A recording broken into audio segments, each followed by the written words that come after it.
en comunicación en este espacio que denominamos el living virtual de la Cuarta Online con el precandidato a senador por uno de los espacios de Juntos por el Cambio, José Luis Espert. Hola José Luis, buen día, ¿cómo está? Gracias por atendernos.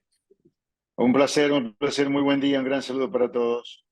Muchísimas gracias. Bueno, José Luis, ¿cómo viene avanzando este tramo de la campaña que recién ha comenzado, pero ha comenzado de una manera virulenta? Mira, la verdad que yo prefiero concentrarme en las propuestas que nuestro espacio tiene para la gente. La verdad que no me quiero meter en esa, porque si la gente está media podrida de la política o muy podrida, es en parte por esta desconexión a veces que la política muestra respecto de los problemas del país y de la gente, y se habla demasiado a sí misma.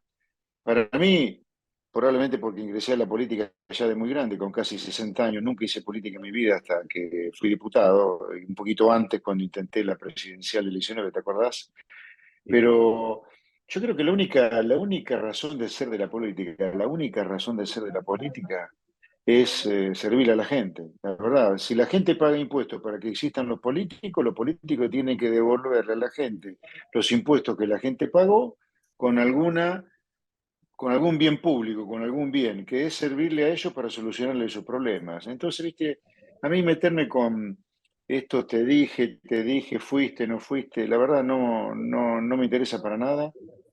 Yo probablemente insisto, como hace poquito que soy político, tengo muy claro la problemática de la gente de laburo en el llano, en el sector privado, la gente no da más de la inflación, de los tarifazos, las devaluaciones, los sindicatos mafiosos, en fin, los impuestos salvajes, y prefiero concentrarme en eso. Y en ese sentido te diría, para ingresar ya en el tramo que a mí más me interesa hablarle a la gente, es Argentina puede funcionar bien, ¿eh? No está condenado a esta cosa medio venezolana, cubana que ya somos un poco. Argentina puede funcionar bien. Ahora, tiene que hacer ciertas cosas, ¿viste? Y las cosas que tiene que hacer son todas cosas de sentido común. El problema es que acá en Argentina ya es negocio para muchos poderosos, que son poquitos pero muy poderosos, ir contra el sentido común, ir contra la ley de gravedad. O sea, si en el mundo donde la gente vive bien, la inflación es un fenómeno monetario y no se discute, acá estamos hace 100 años tratando de controlar precios para que la inflación para que no haya inflación. No, va a fracasar siempre, porque en todo el Por la mundo está emisión monetaria. comprobado, bueno, que en todo el mundo donde no hay inflación, bueno, se controla la emisión monetaria. Y aparte es elemental, a ver, ¿cómo haces para que algo valga mucho? Lo haces escaso a eso, si no, no hay manera de que valga mucho, salvo algunas cosas muy puntuales, pero para que algo valga mucho, en general tiene que ser muy escaso. ¿Cómo haces para que una cosa sea escasa? Mucha demanda, para que haya mucha gente queriéndolo, o poca oferta. Bueno, con el dinero pasa lo mismo. Para que el dinero valga, tiene que ser escaso, tiene que emitir poco y la gente tiene que demandarlo mucho. Es así de simple. Ahora, nosotros hace 100 años que esta cosa tan elemental como que la inflación es un fenómeno monetario, no la entendemos. Entonces así nunca nos va a ir bien. Por eso te digo, nos puede ir bárbaro. Ahora, tenemos que conectar con lo que hacen los países donde la gente vive bien. En los países, perdón, donde la gente vive bien, no se cuestiona que la inflación es un fenómeno monetario, los estados tienen un tamaño razonable para que la gente no sea borrada de impuestos como acá. Las leyes laborales defienden los derechos del trabajador, pero cuidan que los empresarios no se fundan cuando tienen un problema con un trabajador. Acá te cagan a multas y a juicio que las empresas desaparecen cuando tienen un problema con un tipo. Y así no es, ¿viste? Entonces no puede ir bárbaro. Ahora, tenemos que hacer cosas de sentido común. Te decía, teniendo en cuenta que sos un especialista en temas económicos, digo, ¿cómo se logra el equilibrio fiscal en donde si vos seguís teniendo un déficit fiscal tan alto, es muy difícil equilibrar las cuentas? Y por otro lado, vos decías, el tema de los sindicatos, ¿no? Que es un tema que creo que puede llegar a ser una gran preocupación para un gobierno opositor para el próximo año o para fines de este año. Tocás dos temas, ¿no? El tema fiscal y el tema sindical, que no tienen nada que ver uno con el otro, así que lo voy a tratar por separado. Sí, Sobre el tema yo fiscal, lo que como, la gente tiene. no, te Sí, decía que justamente como vos mencionaste estos dos temas en el análisis que claro, haces, claro, claro, no, no no, me parecía ahora importante. te voy a. Sí, perfecto, perfecto, con todo gusto te doy mi opinión sobre el tema, ¿no? Obviamente no es la única, ni la mejor, ni la más importante, ni tengo la verdad, pero mi opinión es que la gente lo que tiene que entender, porque yo a la gente la veo muy preocupada cuando vos decís hay que despedir ñoquis del Estado, ñoquis, no empleados públicos. Yo tengo el mayor de los respetos por toda la gente de laburo en un comercio, en una empresa, en una industria, en el campo o en el Estado. Pero sí tengo todo en contra del choreo, del robo. Y un ñoqui, un tipo que va una vez al mes a tarjetear y cobrar en su municipio, en su gobernación, en la nación, o un tipo que está al pedo solo para militar o darle una mano políticamente a un intendente, un gobernador, un presidente, hay que tenerlo presente, la gente lo tiene que entender, que es un ladrón, es un chorro. ¿A quién le chorea el ñoqui? Vos decís, che, ¿pero a quién le roba el ñoqui? Y le roba al buen empleo público, al policía, al médico, al enfermero, a un hospital, le roba a un maestro, le roba a un gendarme, porque el gendarme podría cobrar más de lo que cobra, el maestro podría cobrar más de lo que cobra si no estuviera el ñoqui. Y también es un chorro del contribuyente. El contribuyente no es un extraterrestre, es un tipo de laburo que deja de hacer cosas para pagar impuestos. Entonces, bueno, puede usar la plata esa que la gente dejó de usar para lo que quiere, para dárselo a un ñoqui. No, flaco, consiste en un laburo digno.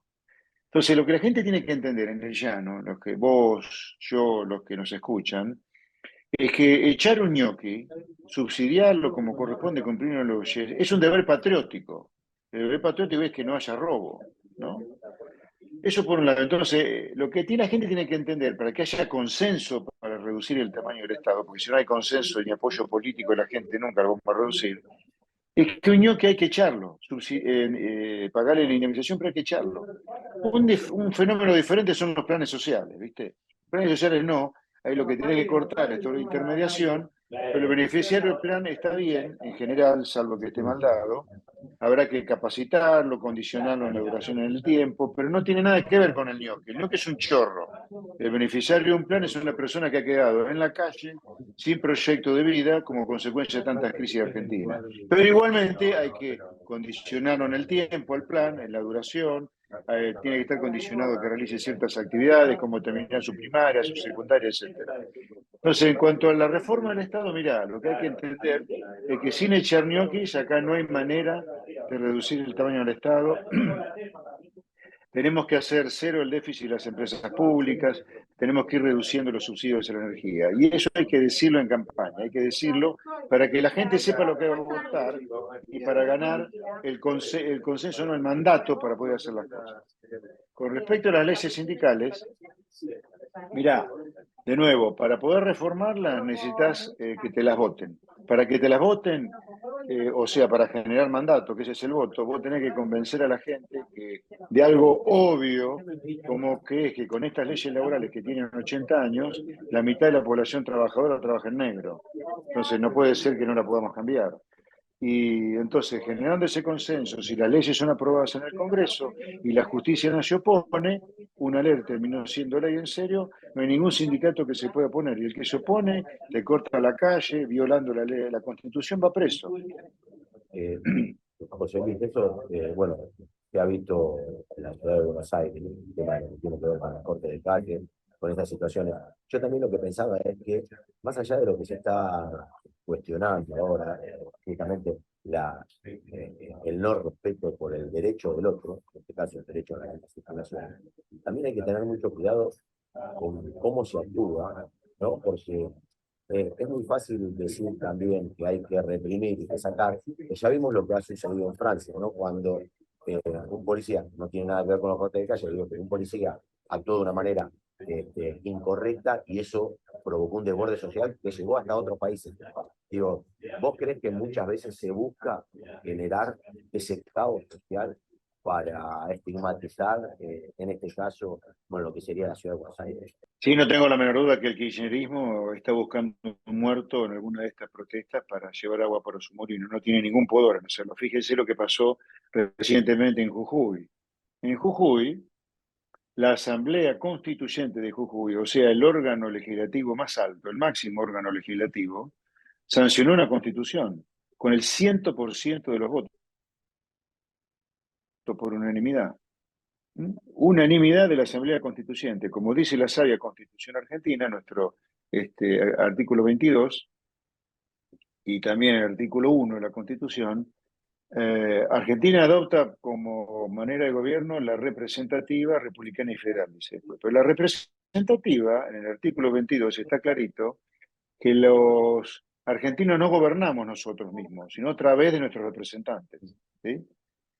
Y también el artículo 22 dice que todo grupo de personas que se arrogue la representación, o sea, adjudique la representación del pueblo y peticione de manera violenta, estará cometiendo el delito de sedición. Sedición justamente es un alzamiento violento contra la autoridad. Y acá, en Jujuy, lo que ocurrió fue la sedición. Y sin embargo, el gobernador Morales, por eso yo estoy en la lista junto con el gobernador Morales de candidato a vicepresidente y yo como candidato a senador por la provincia de Buenos Aires, donde yo nací, en Pergamino, provincia de Buenos Aires, es un individuo que sabe lo que es la gestión, porque tuvo que poner orden y no hubo ningún muerto. Entonces, hay que evitar hacer el juego al kirchnerismo que buscar el muerto en toda manifestación.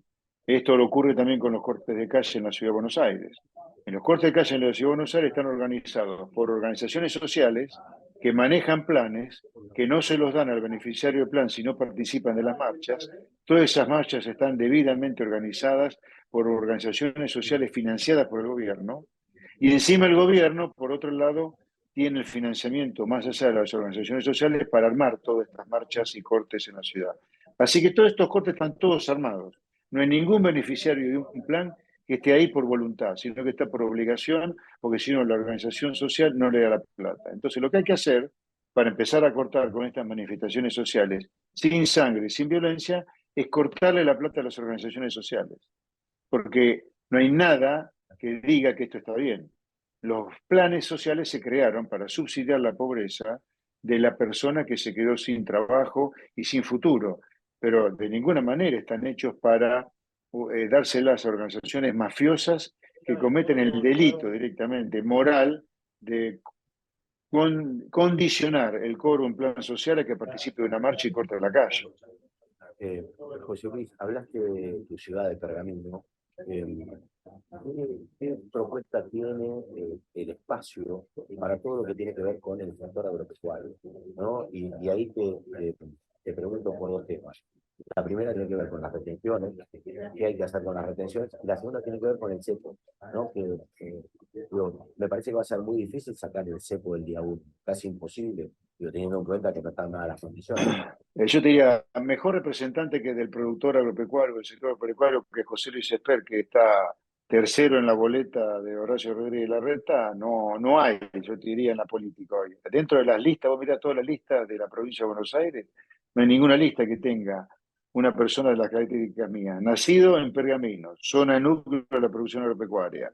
Soy productor agropecuario, soy hijo de productores agropecuarios, hoy lo soy ya con mis hermanos, no solo de granos en Pergamino, sino junto con la familia de mi esposa, de ganadería en el norte de la provincia de Santa Fe. Así que si hay alguien consustanciado con la problemática agropecuaria, soy yo. Así que yo me considero, por historia y por afinidad, el mejor representante que puede haber en la provincia de Buenos Aires del sector agropecuario. Y además, bueno, me da sustento una militancia de décadas diciendo retenciones cero, retenciones cero, retenciones cero. Sobre el cepo cambiaron, que me preguntas. Yo no opino como vos. Yo creo que el cepo se puede eliminar de un día así, de cuajo. Solo sí, el presidente de la Nación está dispuesto a hacer dos cosas. Sentarse frente a la cadena nacional y decirle a todos los argentinos, el Estado desde hoy, perdón, el Banco Central desde hoy deja de emitir dinero para financiar el Estado. Separa la maquinita de imprimir billete para financiar el Estado. El Estado a partir de hoy se financia o con impuestos o con deuda y va a pagar el costo político de aumentar el gasto público, ya sea financiándolo con impuestos o financiándolo con deuda.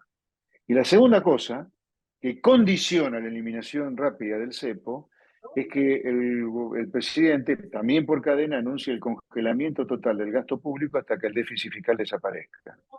Si no se hacen esas dos cosas, yo te diría mejor no elimina el cepo. Hay que ser coherente. Si te gusta el durazno, bancate la pelusa. O sea, si querés eliminarlo del cuajo, tenés que hacer dos cosas para que eso no signifique un estallido inflacionario.